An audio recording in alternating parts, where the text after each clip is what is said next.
kami persilahkan Bapak Yoswadana untuk memberikan kata sambutan dan kesaksian untuk kita semua. Dipersilahkan.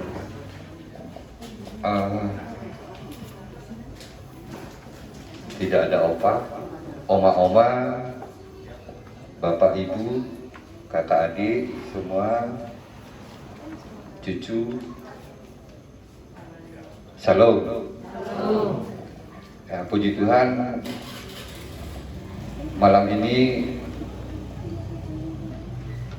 saya selaku putra dari ibu merindukan suasana berkumpul seperti ini, seperti dulu. Ketika kita bisa melaksanakan ibadah rumah tangga, persekutuan kaum perempuan, persekutuan kaum bapak, suasananya kita bisa rasakan. Namun malam ini kita berkumpul, kami lagi berduka.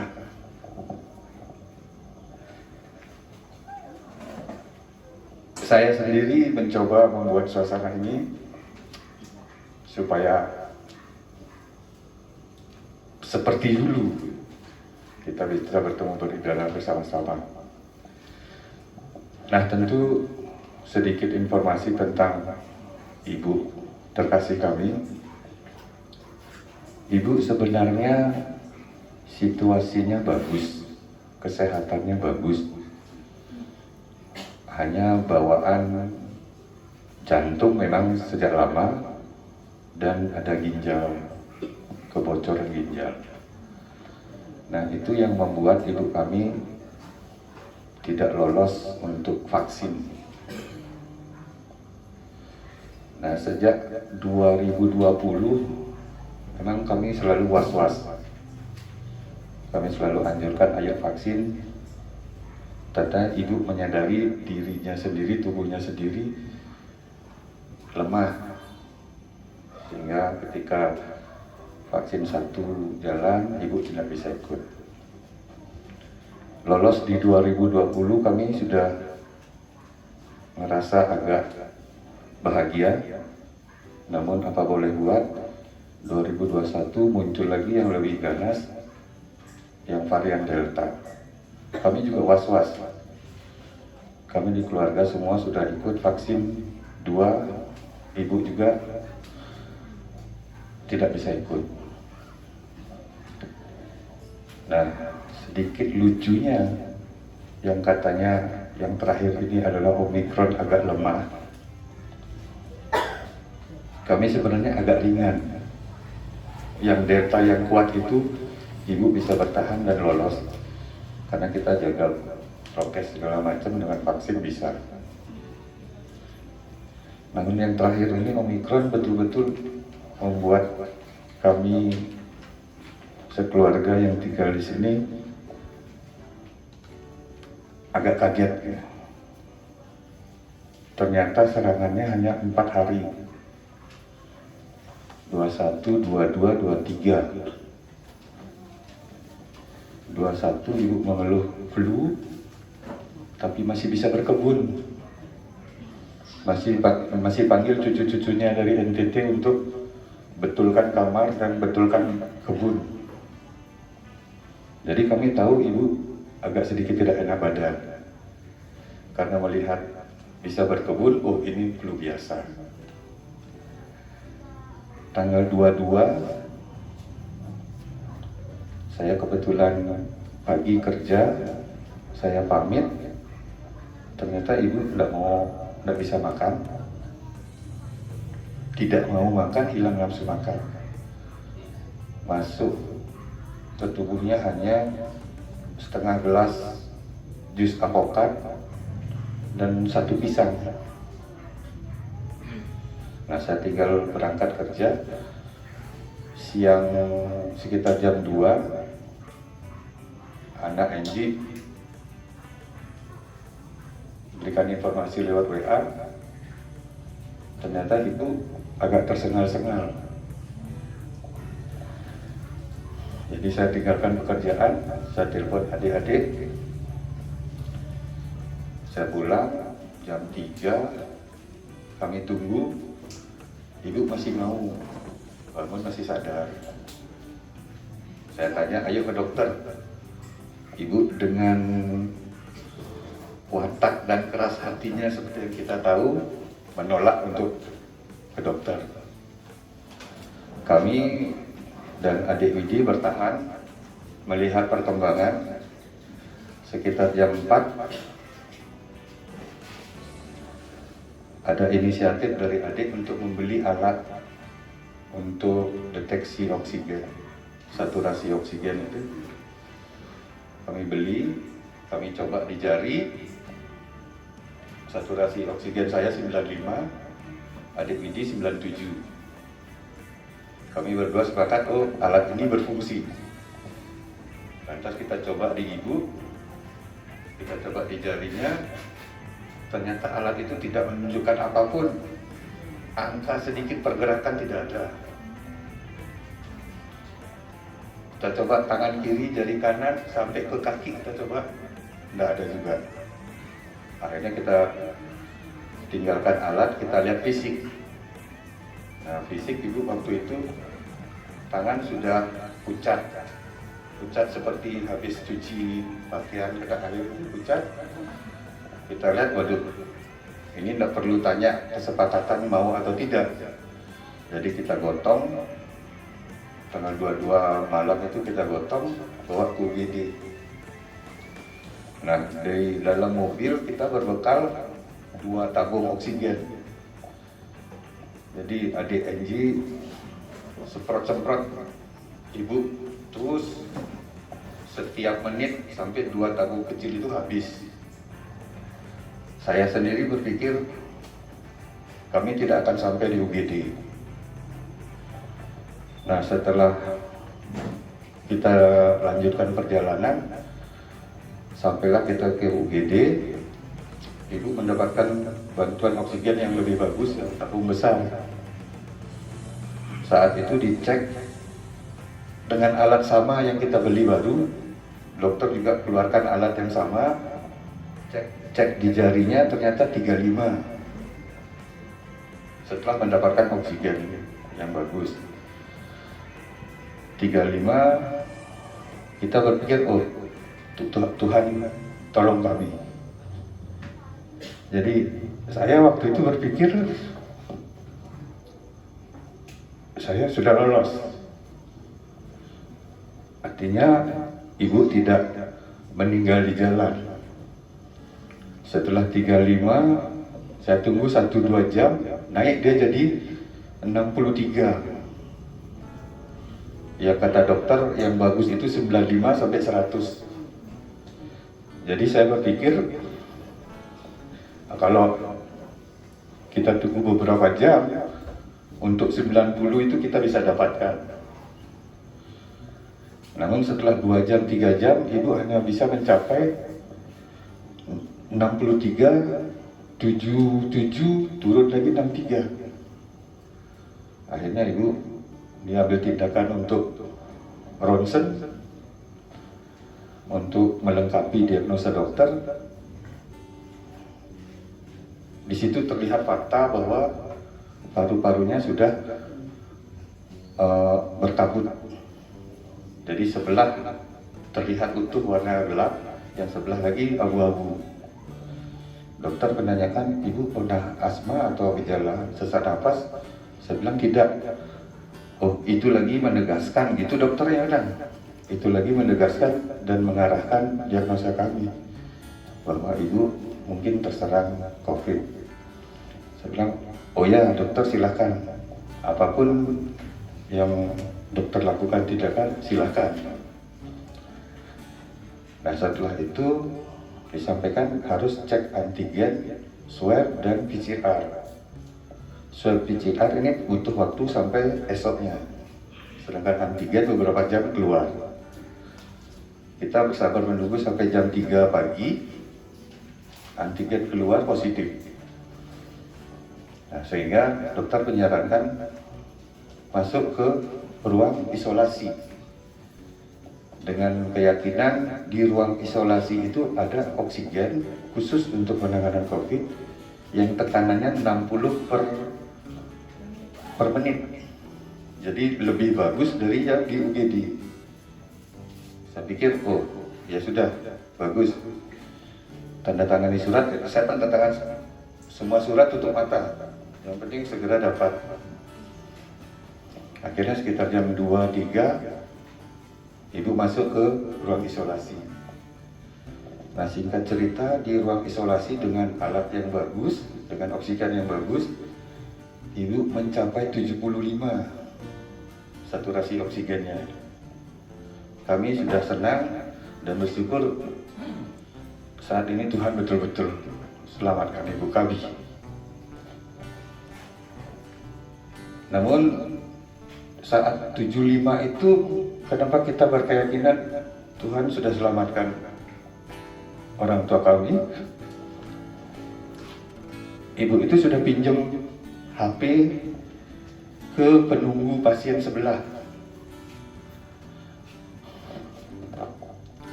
Ibu minta dibawain baju ganti, ibu minta dibawain pampers, ibu minta dibawain HP, ibu minta dibawain dompet yang ada uangnya. Ya Bu, saya waktu dengar suaranya ibu itu jelas. Tidak seperti waktu saya bawa ke UGD itu tidak ada suara, hanya keluhan. Saya berpikir, oh dia sudah pikir dompet yang ada uangnya. Ini murni sudah sehat, itu dalam pikiran saya. Itu. Saya sudah senang, besok paginya saya bawa semua kebutuhannya. Jadi tidak bisa bertemu juga dengan ibu.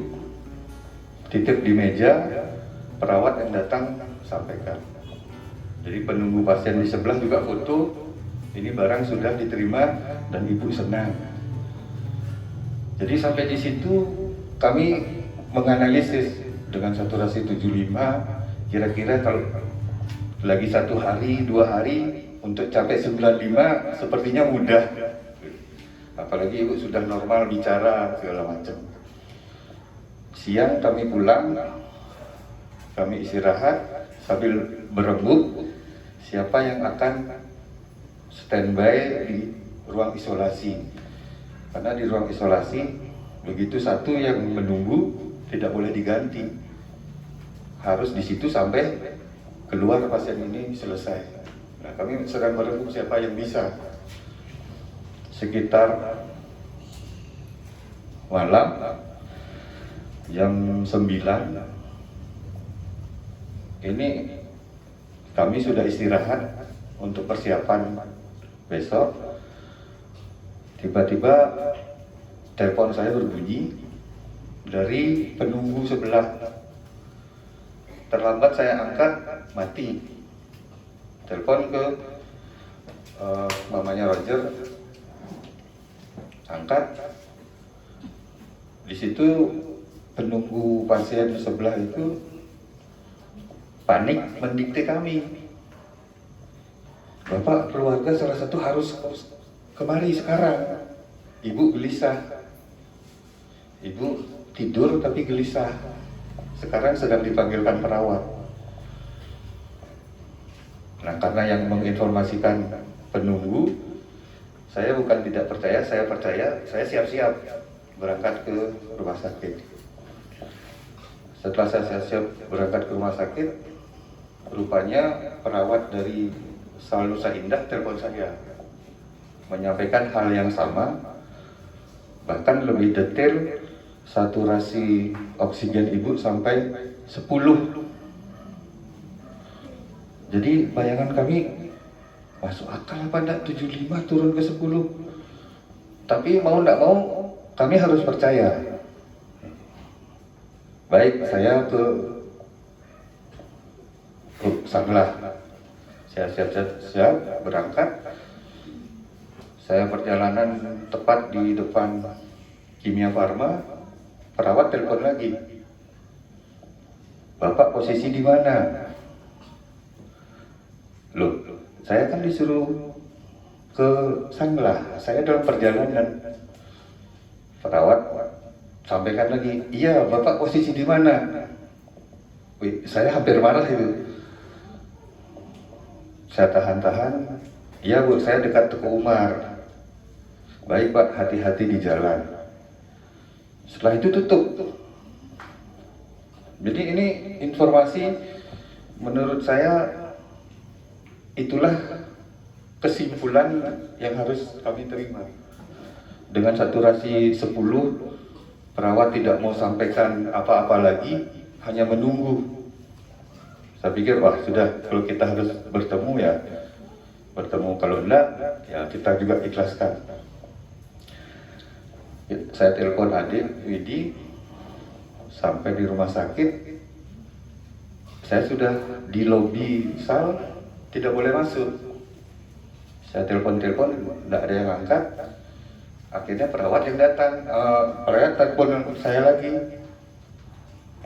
Perawat sampaikan, Bapak, saya mau jelaskan.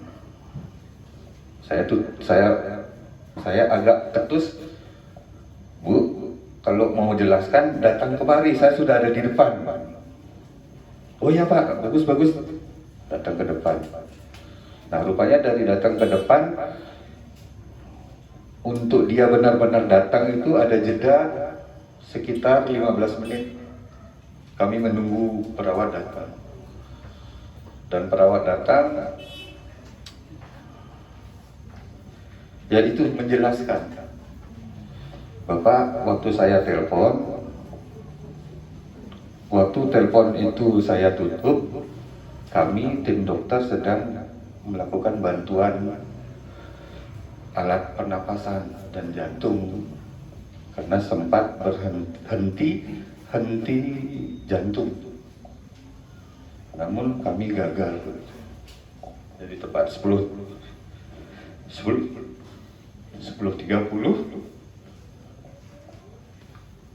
ibu kami berangkat. Di 10.30 berangkat ya sudah, dalam hati saya berpikir, oh Tuhan tidak jadi tolong, padahal tanda-tandanya Tuhan tolong. Tapi saya diamkan hati itu, saya terima prosesnya. Ya sudah, akhirnya saya ke belakang lagi mereview. Sepertinya memang tanda-tandanya sudah ada. Kalau saya istilahkan, sepertinya surat undangan dari Tuhan memang sudah tertulis. Kata ibu, seminggu sebelumnya, sebelum sakit, ibu coba pakaiannya untuk dipeti. Jadi sedikit informasi, ibu itu sudah persiapkan semua pakaiannya untuk dipeti mati itu dalam satu koper. Nah seminggu sebelumnya rupanya ibu coba pakaiannya itu sempit, sehingga cucunya Enji disuruh cari kain, beli kain baru untuk jahit ulang supaya di peti itu agak longgar. Nah itu kejadian. Saya pikir itu memang sudah seperti tanda-tanda, karena kita aja yang tidak terlalu merasakan. Tanda yang sebelumnya lagi, hampir bersamaan seminggu ibu coba baju itu, ya saya mimpi bapak saya dalam tidur. Saya adu tawa, bapak saya menertawakan saya juga menertawakan beliau. Sampai bilang, apa maksudnya ketawa? Sampai saya terbangun, sampai hari ini saya ingat. Saya bertanya, maksudnya tertawa ini apa? Mentertawakan apa? Cuman bapak hanya tertawa-tertawa begitu aja. Jadi tanda-tanda itu rupanya, ya saya sendiri merangkai sepertinya Tuhan tidak tolong, tapi saya meyakini Tuhan memang tolong, sudah tulis undangan untuk ibu saya. Cuman kami terlalu bodoh untuk tahu. Jadi demikian, Bapak Ibu Saudara, sedikit berbagi. Kalau mungkin hari ini ada Bapak Saudara yang termakan informasi Omikron itu lemah, kami bersaksi bahwa ibu kami yang tidak vaksin itu hanya butuh 4 hari kalau dari sisi manusia. Tapi kalau dari sisi keyakinan kami, ibu kami sudah dipersiapkan jauh 2 minggu sebelumnya untuk bersatu kembali dengan mantan pacar beliau yang sudah disiapkan tempat abunya. Demikian Ibu Bapak, mohon maaf saya agak terbata-bata. Akhir kata, selamat beribadah. Semoga berkat datang untuk kita semua. Shalom.